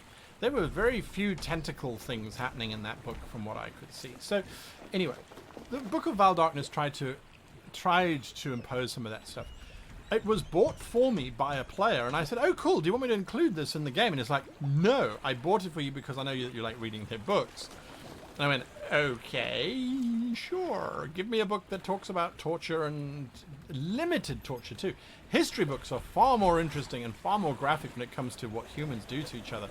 That is traditionally and much, much darker than anything that has ever been released by Wizards.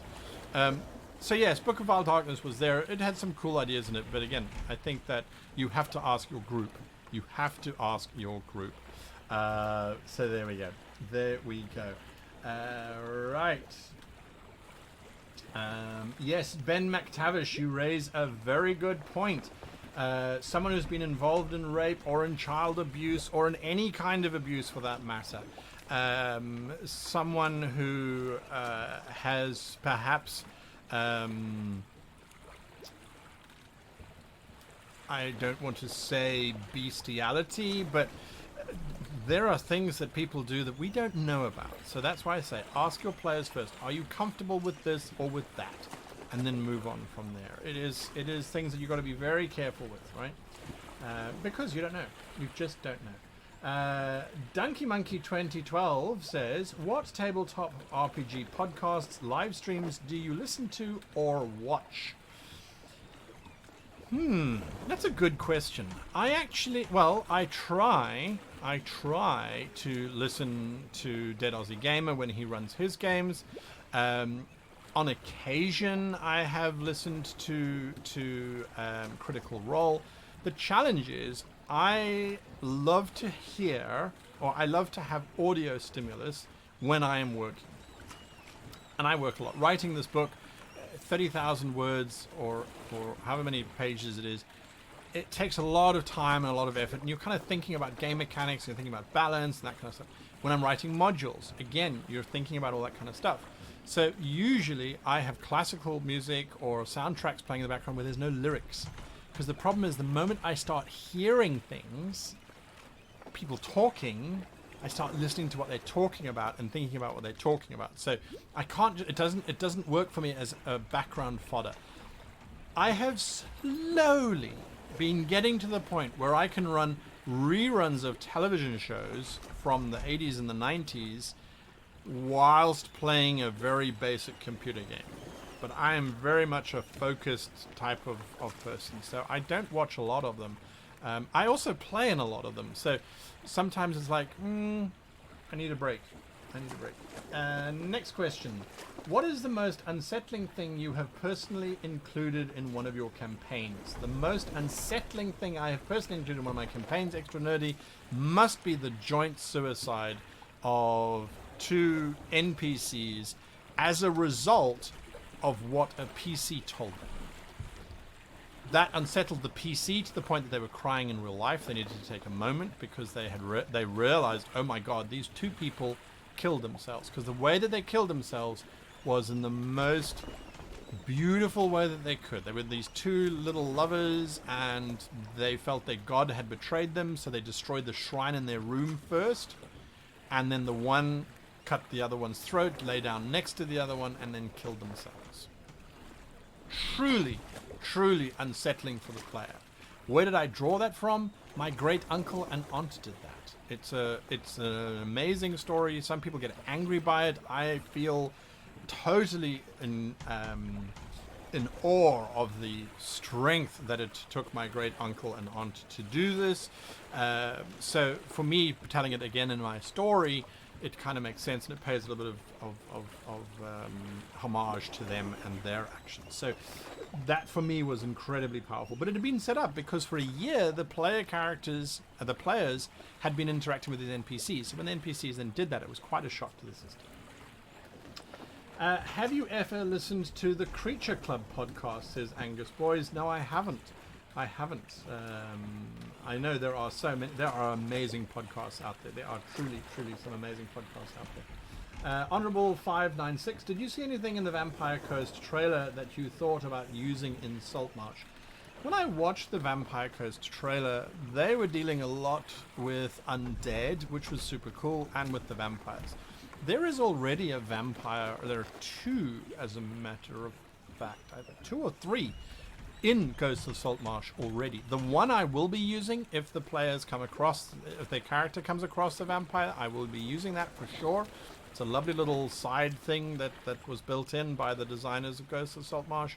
The other one, unlikely to happen because it's a random encounter that's in one of their encounter tables.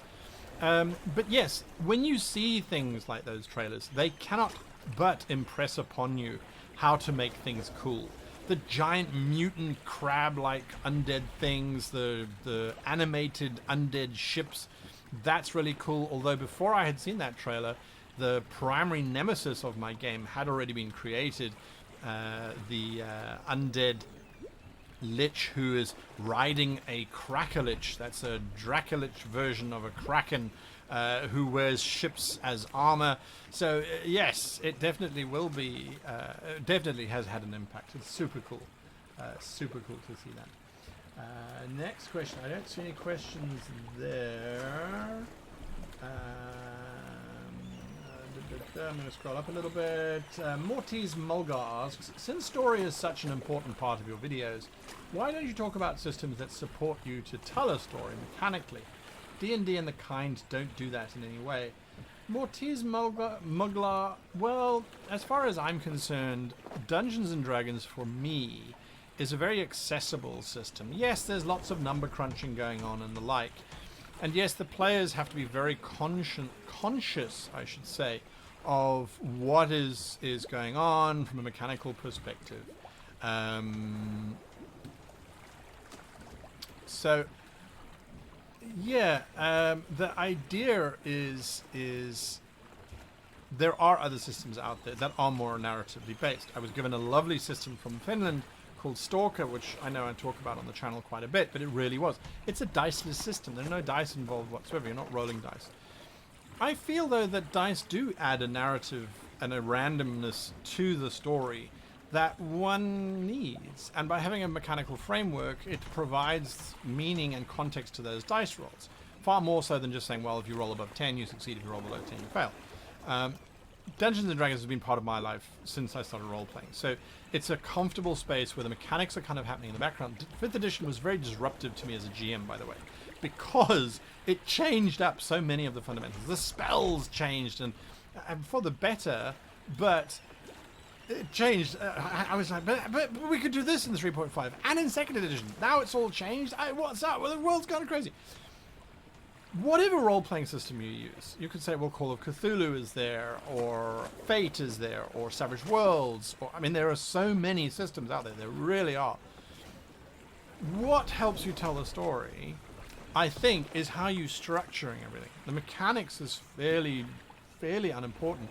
My channel, YouTube channel, I tried to be as system agnostic as possible, because I don't think necessarily that the dice, or lack thereof, or whatever mechanics are involved, are going to be contributing to your storytelling. I think it's how you tell the plot, and I think it's how the players engage with that plot. If you have mechanical players, if you have players who want numbers and like all of the maths and stuff, it doesn't matter what kind of story you're throwing at them, it's still going to die. They will be focused on combat focus and on combat mechanics and on balance and on systems, whatever the system, on how to min and maximize that outcome. So it's about knowing your players as well, I think. There we are. Any other questions? How are we doing for time? Wow! We're nearly up. We've got 19 minutes left. I haven't done anything that I had wanted to do today. Okay. All right. So that means next weekend. Okay. Next weekend is going to be the weekend after the first game of Ghost Assault Marsh launches, because for some of you it launches tonight, for some of you like myself it's at 3 a.m. tomorrow morning. In that show we'll do creative writing. I will probably be far more relaxed, a lot less stress is upon me, so we can kind of resume our normal programming if you like.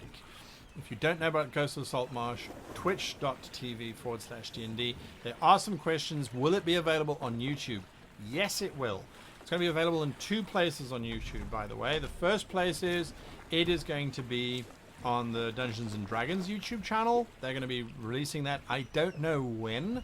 I don't know how long after the Twitch stream it goes up onto the D&D channel. But it is there on the D&D channel.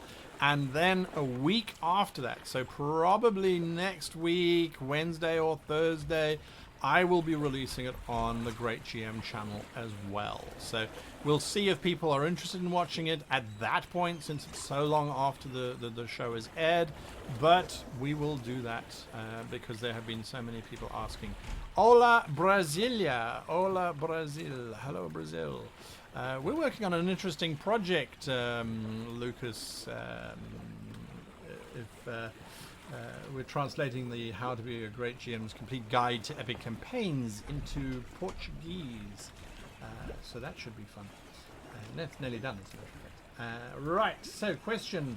How would you go about making what? Just rephrase that question, if you please. Ichthy. No, not Ichthy. Who asked that question? Was it Gone? I've lost it. I've lost that question. Sorry, it's gone to the ether. Ask it again.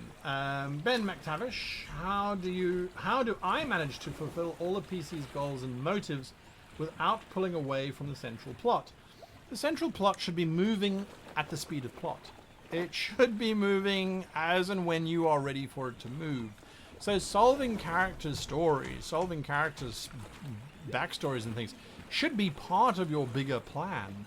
And when you look at the plans and things that one develops for a long-term campaign, player stories should be taking up easily. If you've got 5 players, you should have 10 adventures just focused around that.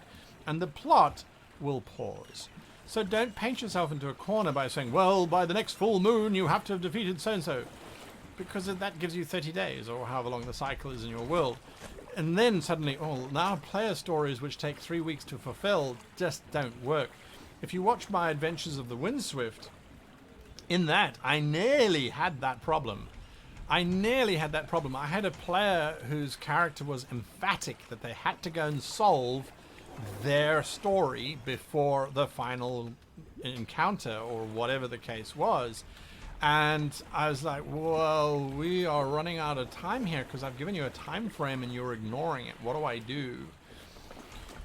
The party split itself in half, and half went off in one direction and half went in the other, which then delayed things, which allowed me to GM-ly delay things to allow for things to accommodate and the like. So there's definitely ways and means of doing that to make the speed of plot move as you want it to. Okay, so next question. IKSSBBWS09 says, do you use the mechanics to create an impartiality to your RPGs instead of an arbitrary ruling as a game master? There is a certain impartiality that comes in when you say, well, the dice will tell. The ship will hit you on a roll of a 1 or a 12 on a 20-sided dice. Roll the dice. There is that impartiality. At the same time, though, I definitely use the dice and the mechanics as a leveraging tool to set up even more tension. So you can totally say, well, if you make a piloting skill this, you can avoid the lightning that's being thrown at you from the cloud giant, and your plane can make a roll to the right and you can safely land in a field or whatever. You use those mechanics to build hype. You don't just use them as and when they would be required. So yeah, absolutely, that's what I would certainly do. Rockio says, is there any value in porting Ghosts of Saltmarsh crew quality over to player-controlled Starfinder ships that have NPC crews as a homebrew? I would port the entire ship mechanics from Ghosts of Saltmarsh over into Starfinder if that's what you want to do. I would just take the entire module.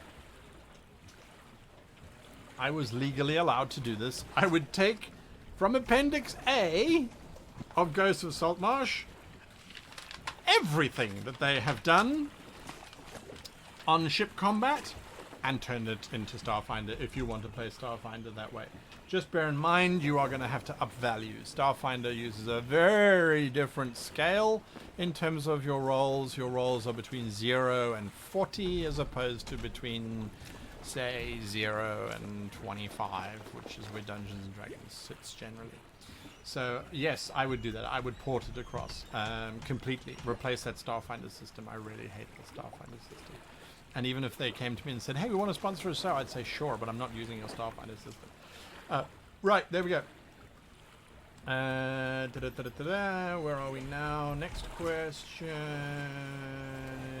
is all the way down there. SGR says, hey guy, hey SGR, what's a cool non-standard magic source, standard as in external deity in Warlock's case?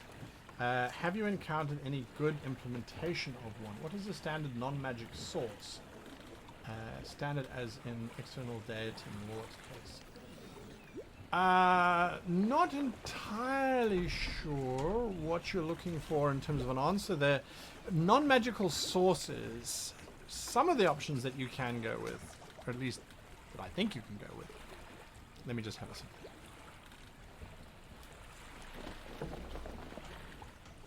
Some of the options you can go with from a non-magic source. think about how magic expresses itself in your world to begin with. I have always thought that, and you can see this being literally expressed in my campaign creator series, I have always thought of arcane magic as being one force that surrounds the world. Divine magic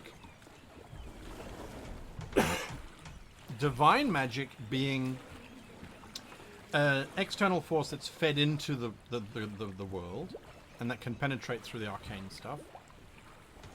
Nature having its own divine magic, but it's not from an external source, it's from life. It's this thing. So druid magic, I don't think of druidic magic and nature magic. I don't think of that as divine magic. I think that is the nature of Gaia, the power that the planet generates. So by having these different sources, you can then say, okay, well, divine power it's so powerful, you can have 20,000 clerics across the planet drawing from it and using it for their power. A warlock's power, if it comes from a specific entity, the entity is beaming into that specific warlock and is unlikely to come through any other means except to that specific warlock. So that is definitely something to think about. Is what else could be out there? Where else could that power come from? The planes that exist in parallel. If there's a hole between the planes, energy could seep through, and that could be a different form of power. It's not magic, it's not arcane magic, it's not divine magic, it's not natural magic, it is literally magic from another plane. Or it is simply energy that's generated because the two planes are rubbing up against each other and puncturing through. There you go. Something definitely to bear in mind. Right, next question, and I think, no, we've still got some time. Next question is from not Andymon. That's the first question that I'm seeing here. Still GMing my first adventure. Awesome to hear. But half of them talk and argue. With first-time players. Okay. But half of them talk and argue about everything. And I worry it's slowing down the pace and is less fun for the rest. Any tips? I've been thinking of having the main plot progress anyway, but they're not there to see it. Okay, so don't use the main plot as an instigator to get stuff to happen. All that's going to occur is that your players' characters, or your players really, are going to argue with each other about why they didn't move forward and whose fault it was. When it comes to players being particularly argumentative with each other, there's a wonderful system that you can incorporate. It's called the 5-second rule. And all that you do is when you ask the players, okay guys, what are you doing? We're going left. No, we're going right. No, we're going north. We're going this way. Sure thing. 5 minutes is how long you can let them debate it for. You've got a clock somewhere. Whenever I roleplay around a table, I make sure I can see a clock face somewhere. That doesn't require me to kind of turn my head and look at the clock. It's got to be somewhere in my field of vision. And yeah, look at the clock, give them 5 minutes when they're not in combat. When they're in combat, what are you doing? Literally, count down 5 seconds, and I know a round is 6 seconds, but I don't have 6 fingers. Count down 5 seconds, your character is completely flabbergasted, they don't know what they're doing. Next. And just start the same countdown. You will only need to do it for 2 or 3 sessions before they fall in line. And if they argue with you and then you say, oh, but that's not fair, I need at least half an hour to choose what my character's doing. No, you're slowing the game down for everybody else, I'm afraid. Either get with the program or your character's not acting. You should know your character well enough by now. Sometimes you do have to be a little bit hardline. You do have to step forward as the game master and say, guys, you are slowing the game down. Make a decision, move forward. Let them sit and stew and go, that's fine. If the game is progressing, everybody else is having fun. I would also talk to your players and say, hey, do you guys find the arguing disruptive? Speak to them individually. And if they don't find it disruptive, then maybe it is that you're just being a little bit too sensitive to it and they're having fun. A lot of times I walk away from the table going, oh my god, all they did was talk. There was no plot, there was no combat, there was nothing. They just spoke to each other. Forgetting That's what I preach. Let the player characters interact, and only you intervene when you need to intervene and drive it forward. If you don't have an opportunity as the game master to interject something, it means the players are doing a good job. They are having fun, they are playing their characters. And oftentimes when I walk away going, nothing happened, I couldn't inject anything, I couldn't do anything, I didn't want to do anything, it didn't feel right, my players have come back to me and gone, that was an amazing session. I loved that session, thank you so much. I'm like, I showed up, that's what I contributed. That's fine. Sometimes as a game master, that's all you need to do. Sometimes that is all you need to do. Right, so I think that was not Andymon. Fun Socks says, can I tell my players to make better character goals? One of them basically made an uninspired WoW quest to kill 10 boars. This has nothing to do with their character. What do I do? That's interesting. I think what you can do is sit down with them and say, it is an admirable goal to reduce the boar population in a very short term. It's an admirable goal. Why does your character not like boars? That they want to kill 10 of them? And did you understand the meaning of goal? Because if I ask you what's your goal as a human being, and you tell me to work 10 days in your life, that's a pretty lofty goal. But if you tell me you're going to go and shop for 10 liters of milk, that's not a very good goal. Might be a good goal for now, but what's next? Why do you like milk?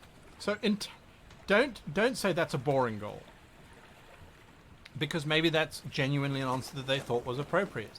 Maybe because they've been playing WoW or they've been playing other MMOs, they genuinely thought, what's your goal? Oh, kill 10 boars. It's going to give me 10,000 experience points, which is going to let me level up. Talk to them about why. Why? Oh dear God. Boring. Yes. Yes. I see what you did there.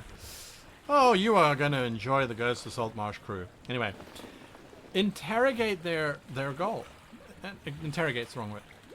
Explore their goal. Okay, 10 boars. Does your character not particularly like boars? Does your character love boars? Is your character kind of like Obelix, where boars are everything that they want to eat and everything that they want to consume, and they just love bacon, and you know that's their thing? Are they wanting to be a chef? That they want particular? So you can help unpack and explore. Did their parents feed them lots of boar, and the fact that they now can't have access to it, they're really sad?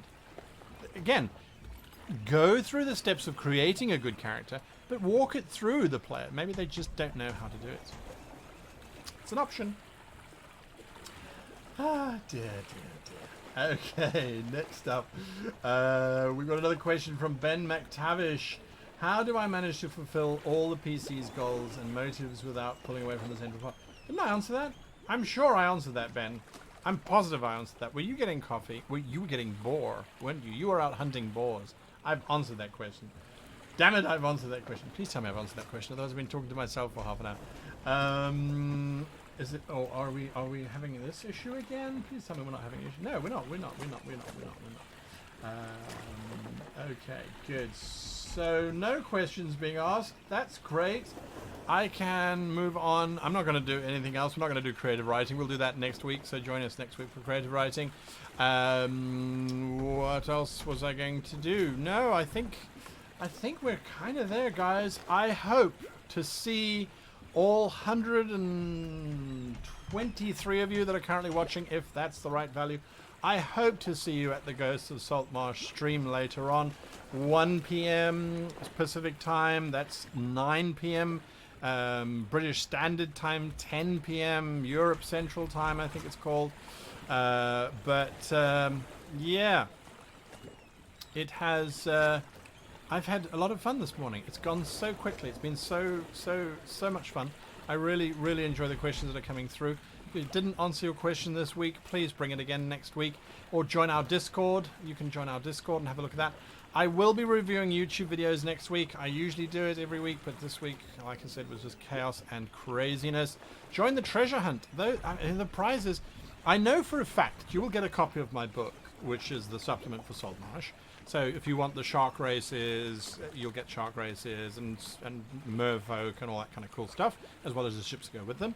I know for a fact there's a subscription up for grabs to World Anvil. There's a subscription up for grabs for Dungeon Fog. What Wizard of the Coast is going to give me to give away, I'm not sure. We're busy discussing and debating that, but they have committed to giving something. So that's great. They've even been sharing out the treasure thing, so definitely look out for that. So there's a lot of stuff going on there, and I think the treasure hunt is fun. I think the clues, I think you're going to be looking at the map going, that's the clue. Where on the map is it? Where on the map? And I hopefully it'll be fun. So there we are. I never have enough time to answer questions, I'm afraid. So there we are. Questions are... we do have a forum on the Discord. There's a whole bunch of Discord stuff that's available there. So you can go and check that out. You can join us in Discord. Absolutely. So, Major Demo, wow, thank you for that again. It's just so awesome. You are our new giant monster that we will have to sink at some point, but thank you for that. Really do appreciate your support, and thank you. Yeah, the haircut's kind of working. I see there's some loose ends. I do it myself. I take a shaver and just go... sometimes I miss. Anyway, lots of fun. We will see you guys next week, or we will see you in the Ghosts of Salt Marsh. Arr. Until next time, however, I will love you and leave you and say happy gaming.